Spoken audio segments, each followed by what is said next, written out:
देख रहे हैं तेज इंडिया लाइव न्यूज और मैं हूं आपके साथ रजत। आइए दिखाते हैं दिन भर की कुछ खास छोटी और बड़ी खबरें। आपको बता दें, जनपद बिजनौर के राजा का ताजपुर नूरपुर रोड पर नहीं है किसी का ध्यान, क्या इंतजार है किसी अनहोनी का संबंधित अधिकारियों को। जी आपको बता दें, लोगों का कहना है कि रोज कोई ना कोई यहाँ गिरता रहता है, डर है कोई बड़ा हादसा ना हो जाए। आपको बताते चले कि राजा का ताजपुर नूरपुर रोड जनपद बिजनौर में लोगों को रोड की खस्ता हालत की वजह से काफी दिक्कतों का सामना करना पड़ रहा है। लोगों का कहना है कि रोड टूटी होने की वजह से यहाँ अक्सर लोग गिरते रहते हैं, जिसके कारण बना रहता है कि कहीं किसी दिन कोई बड़ा हादसा ना हो जाए। विजयपाल सिंह विचित कुमार गुप्ता ने बताया कि रोड काफी समय से ऐसी ही खस्ता हाल में है, जिसकी और किसी भी संबंधित अधिकारी का ध्यान नहीं है। आखिरकार कब और देंगे संबंधित अधिकारी ध्यान, फिलहाल एक सवाली निशान है। संबंधित अधिकारी कर रहे किसी बड़े हादसे का इंतजार।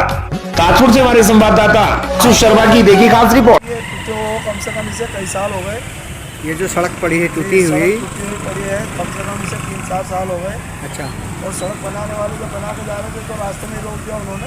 अच्छा, ये कितने साल पुरानी बात है? ये हो गई 1-2 साल पुरानी बात। तो ये जो रोड की हालत एकदम खस्ता है, एकदम बेकार है, टूटी हुई है, लोग यहाँ पे गिरते हैं, हादसा होने का डर होता है। गिर रहे हैं, अच्छा, गिर रहे हैं, बहुत गिरते हैं, एक दो गिर ही जाते हैं। तो ये कोई भी अधिकारी या कोई सुनने को तैयार नहीं आप लोगों की आवाज़? कोई आया नहीं, कही थी तो जी बाद में बनाएंगे। कितने साल से खराब है? लगभग कई साल खराब हो गए, अभी बीच में काम चला भी था।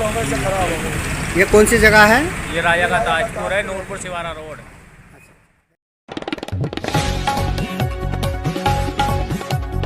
आपको बता दें, जनपद बिजनौर के थाना शिवारा क्षेत्र में सड़क किनारे झाड़ियों में युवक का शव मिलने से फैली सनसनी। झाड़ियों में शव पड़ा होने की सूचना राहगीरों द्वारा पुलिस को दी गई। मौके पर पहुंची पुलिस ने युवक की पहचान कर सबको पोस्टमार्टम के लिए भेजा। युवक का शव मिलने की खबर से परिवार में मचा कोहराम। थाना शिवारा के नूरपुर मार्ग स्थित मंगलखेड़े अड्डे का पूरा मामला।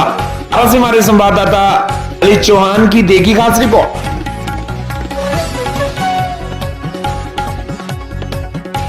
आपको बता दें, वही जनपद बिजनौर के गांव सियालू नंगला में अंसारी समाज का महासम्मेलन हुआ। महासम्मेलन में जिले के कोने कोने से आए अंसारी समाज के लोगों ने अंसारी समाज को शिक्षित और संगठित करने पर जोर दिया। आपको बता दें, दरअसल बिजनौर जनपद के कोतवाली देहात थाना क्षेत्र के गांव सियालू नंगला में अंसारी महासम्मेलन कार्यक्रम का आयोजन हुआ। कार्यक्रम में अंसारी समाज के सभी प्रतिष्ठित व्यक्ति मौजूद रहे, साथ ही लोगों ने बढ़ चढ़कर हिस्सा लिया। कार्यक्रम में जनपद मेरठ से मुफ्ती साहब पहुंचे और अंसारी समाज को एकजुट होने पर जोर दिया।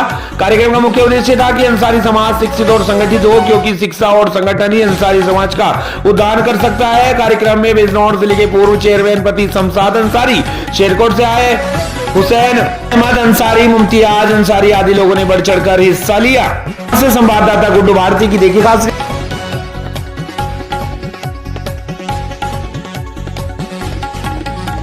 आपको बता दें, वही जनपद बरेली के आंवला तहसील क्षेत्र के थाना अलीगंज में घर के सामने दुकान पर खेल रही मासूम बच्ची के साथ पड़ोसी युवक ने दरिंदगी की वारदात को दिया अंजाम। जी आपको बता दें, मासूम बच्ची की मां की तहरीर पर पुलिस ने मुकदमा दर्ज कर आरोपी युवक को रात में ही गिरफ्तार कर आज जेल भेज दिया है। आपको बता दें, सूचना पर वरिष्ठ पुलिस अधीक्षक तथा SPRA ने घटनास्थल पर पहुंचकर घटना का जायजा लिया। स्थलीय कस्बे के ही एक 21 वर्षीय युवक ने सोमवार की शाम 7 बजे घर के बाहर खेल रही एक 5 वर्षीय मासूम बच्ची को दुकान से चीज दिलाने का बहाना बनाकर एक खंडर में ले जाने के बाद उसके साथ दरिंदगी की घटना को अंजाम दे डाला। वहीं रोती हुई घर पहुंची मासूम बच्ची ने अपने साथ घटित घटना की जानकारी अपनी मां को दी। बताते चले, उस समय परिवार के अन्य सदस्य कस्बे में चल रही रामलीला देखने गए हुए थे। सूचना पर घर पहुंची मासूम बच्ची के परिजन रात में ही मासूम बच्ची को लेकर थाने पहुंच गए और पुलिस को घटना की जानकारी दी। पुलिस ने घटना की जानकारी अपने वरिष्ठ पुलिस अधिकारियों को दी। बताते चले कि सोमवार की देर शाम 10:30 बजे SPRA मुकेश चंद मिश्रा तथा वरिष्ठ पुलिस अधीक्षक के अलावा क्षेत्राधिकारी आंवला दीपशिखा घटनास्थल पहुंच गए और उन्होंने पीड़ित बच्ची के परिजनों तथा अन्य लोगों से घटना की जानकारी लेते हुए थानाध्यक्ष पुष्पेंद्र सिंह को आवश्यक दिशा निर्देश दिए। थानाध्यक्ष ने मुखबिर की सूचना पर मोहल्ले से ही आरोपी युवक को गिरफ्तार कर लिया और पीड़िता को रात में ही जिला अस्पताल में भर्ती करा दिया, जहां पर उसका इलाज चल रहा है। वहीं मंगलवार को पुलिस ने आरोपी दरिंदे 21 वर्षीय यशपाल मौर्य पुत्र राकेश मौर्य के विरुद्ध पॉक्सो एक्ट सहित गंभीर धाराओं में मुकदमा दर्ज कर जेल भेज दिया है। बरेली के आंवला से हमारे संवाददाता आरिफ सैफी की देखिएगा।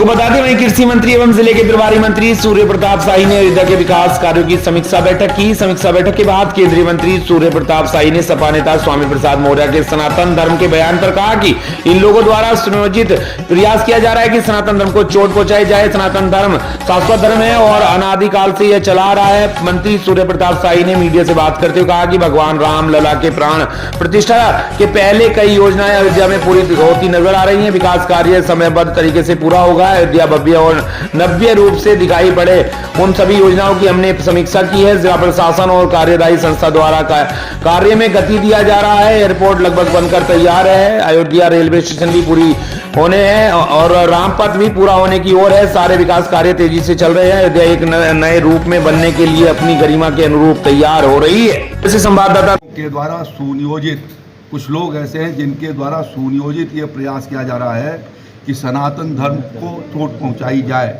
लेकिन सनातन धर्म शाश्वत धर्म है और अनादिकाल सनातन काल से ये चला रहा है। बहुत सारे लोगों ने साजिशें की, कोशिशें की। बाबर ने यहाँ पर आकर के और बाबर के लोगों ने भगवान श्री रामलला के मंदिर को ध्वस्त करने का प्रयास किया। लेकिन आज जो देश के स्वाधीनता के बाद जो राष्ट्रीय जागरण है उसके पश्चात आज वो फिर से भव्य और दिव्य हमारा भगवान श्री राम का जन्मभूमि स्थान पर मंदिर बन रहा है। तो ये कहना चाहता हूँ मैं कि कोई भी सनातन धर्म को क्षति नहीं पहुँचा सकता। यह भारत के आम लोगों के रोम रोम में बसा हुआ है और उसी भाव से जो है उनकी श्रद्धा है वो करेंगे। अनेक स्वामी प्रसाद मौर्य आएंगे चले जाएंगे लेकिन उसका कोई असर नहीं। 21 तारीख को मुख्यमंत्री आ रहे हैं की पूरी तैयारी होगी। कार्यक्रमों की समीक्षा करेंगे। विकास कार्यों को गति, जब भी वो आते हैं तो उसको गति मिलती है और ज़्यादा उसको गति प्राप्त होती है।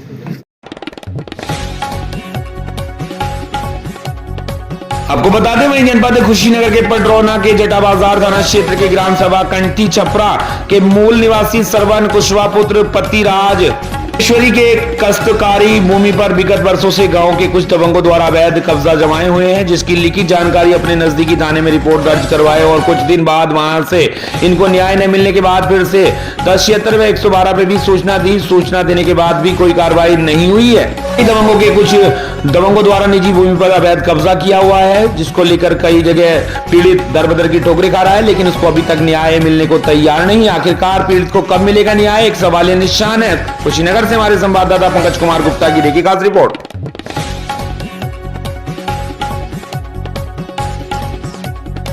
बता दें वहीं जनपद जालौन के कोंच तहसील के ग्राम सिकरी में 15 अक्टूबर से 21 अक्टूबर तक प्रतिदिन दोपहर 1 बजे से लेकर शाम 5 बजे तक तथागत बुद्धि की कणवामयी कथा होगी तथा 22 अक्टूबर को खीर वितरण प्रसाद का कार्यक्रम होगा। संगीत सजवाज के साथ तथागत बुद्ध कथा का आयोजन हो रहा है, जिसमें बुद्ध कथा वाचक साक्य सोनम बोध ने तथागत बुद्ध के उपदेशों को संगीत के साथ सुनाकर श्रोताओं प्रफुल्लित हुए। तथागत बुद्ध की कथा सुनकर श्रोता झूमकर नाचे। संगीत पर साथ दे रहे नाल वादक दिलीप बोध, चिमटा वादक जितेंद्र बोध, घड़ा वादक सुरजीत बोध। कार्यक्रम के आयोजक श्रीमती तथा श्री करण सिंह कुशवाहा ठेकेदार, शिव कुमार कुशवाहा ठेकेदार, हमीर सिंह कुशवाहा पूर्व प्रधान के परिजनों ने कार्यक्रम का विधि विधान से पूजा अर्चन कर कार्यक्रम प्रारंभ करा। हमारे संवाददाता कुमार सोनी की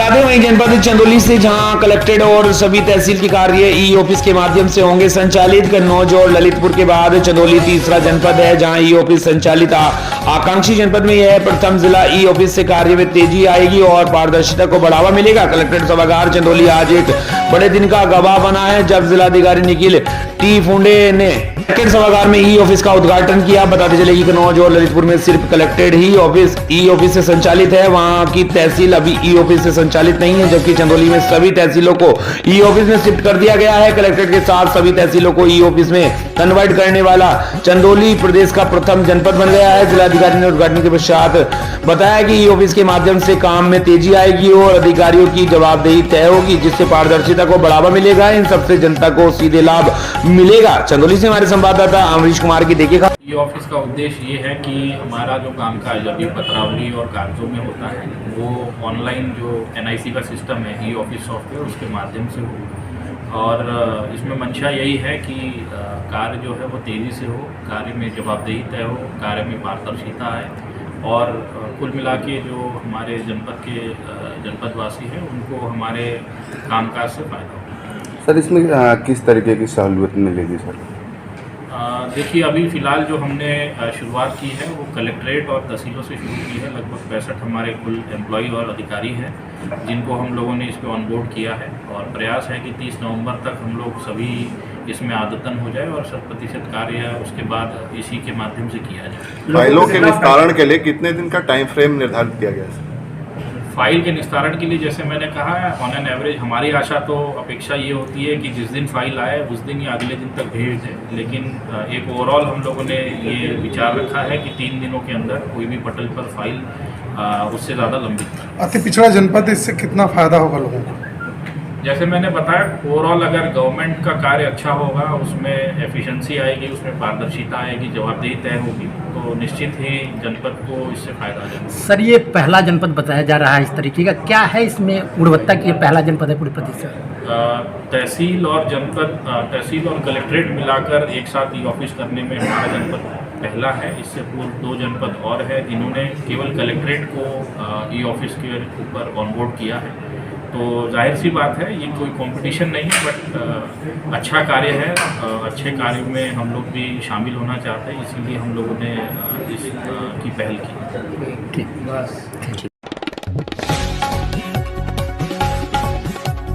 आपको बता दें वहीं सामाजिक कार्यकर्ता ओम प्रकाश शर्मा के द्वारा कलेक्टेड एवं आरटीओ को दिया गया ज्ञापन। पूरा मामला एनटीपीसी से चलने वाली राखड़ की गाड़ियों का है जिनका आवागमन ग्राम पंचायत परसदा जय रामनगर से हो रहा है, जिसमें ग्राम वासियों के साथ जो स्कूली बच्चे हैं वह भी प्रभावित हो रहे हैं एवं आए दिन दुर्घटना होती है एवं संभावना बनी रहती है, जिसको देखते हुए ओम प्रकाश शर्मा के नेतृत्व में ग्राम वासियों ने मिलकर कलेक्ट्रेट के साथ साथ आरटीओ एवं एसडीएम को ज्ञापन सौंपते हुए भारी मात्रा में चक्का जाम करने की बात कही। बिलासपुर से हमारी संवाददाता प्रीति सोनी की देखिएगा।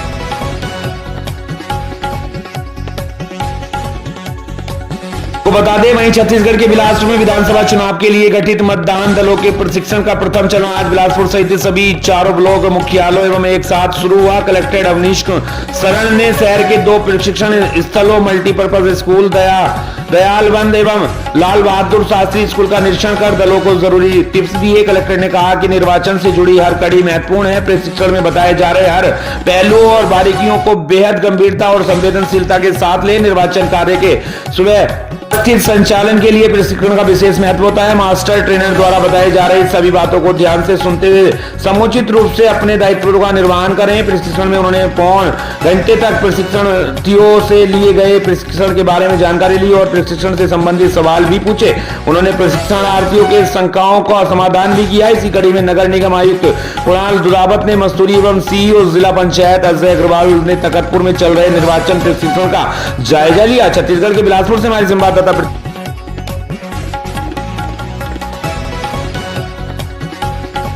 आपको बता दें वहीं छत्तीसगढ़ के बिलासपुर जिले के ग्राम खेरा लगरा में युवा लड़कों ने श्रीमद भगवत एवं दुर्गा पूजन का आयोजन किया। आपको बता दें ग्राम खेरा के शिव मंदिर के पास युवाओं ने एकत्रित होकर श्रीमद भगवत कथा एवं मां दुर्गा की पूजन अर्चन कर रहे हैं। इस भावना को देखते हुए आसपास के लोग बड़ी मात्रा में श्रीमद भगवत कथा का श्रवण करने के लिए एवं मां दुर्गा की पूजा अर्चना करने के लिए हजारों की संख्या में उमड़ रहे हैं। यजमान के रूप में दुर्गेश पटवा एवं श्रीमती पूनम पटना ने कथा का आनंद ले रहे हैं तथा कथा व्यास में पंडित जितेंद्र पांडे जी बैठे हुए हैं। छत्तीसगढ़ से हमारे संवाददाता रामशंकर श्रीवास की देखिए खास